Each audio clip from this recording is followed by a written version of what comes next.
My name is Nicole LEIER. I am the co-writer and director of Sworn Justice, and this afternoon we're at the BT Plus offices here in Los Angeles, California.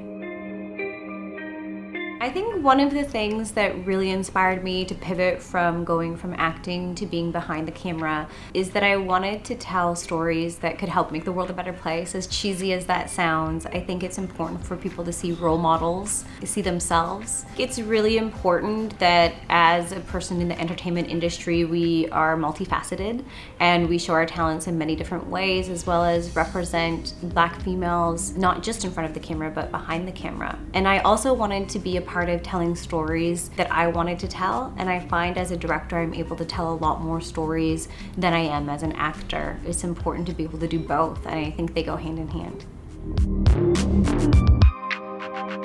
I really wanted to make sure that Sworn Justice was not only just an action Christmas film that was a lot of fun, but I also wanted to make sure that the story was something that was a little bit deeper.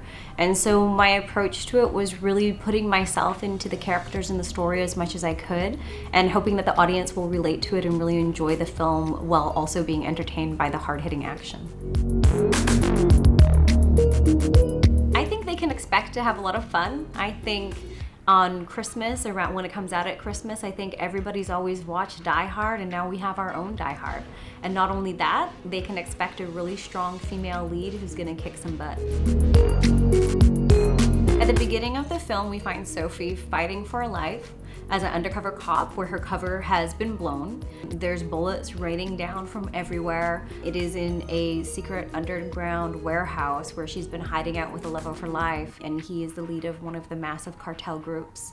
And at this point, she doesn't know what is going to happen next, and you have to watch the movie to find out.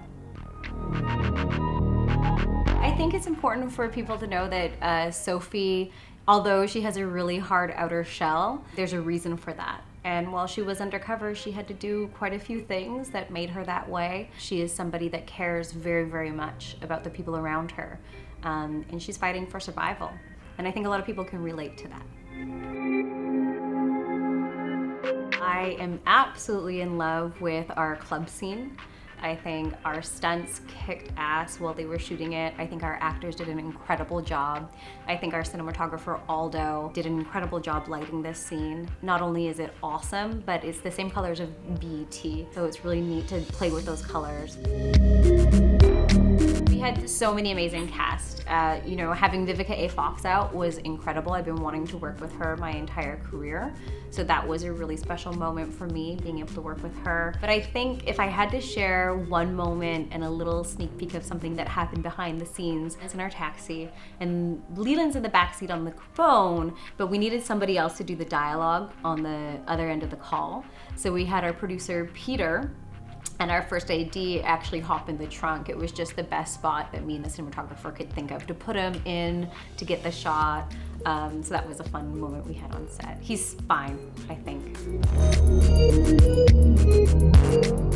Working with BT and Renee was honestly like a dream come true. They were so supportive from everything. I'm a co-writer on this film, and a lot of the things we wanted to make sure from the network's point of view, and especially from my point of view, that it really was told from a Black female perspective. And every step of the way, they were extremely supportive. Renee came out to set and we froze our butts off up in Canada together. He was just incredible, and also had really collaborative, dare I say, genius ideas. One of his ideas was to move scene 67 all the way to the very first scene in the film. And I think that's something that really helps open the film in a way that will grab the audience right off the bat.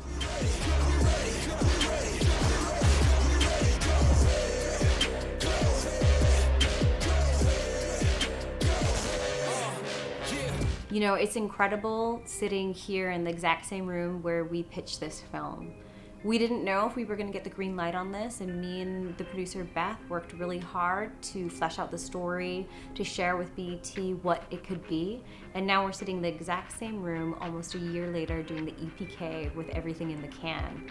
It's a really big deal, and I'm excited for the audience to experience this film. I look forward to shooting many more with BET.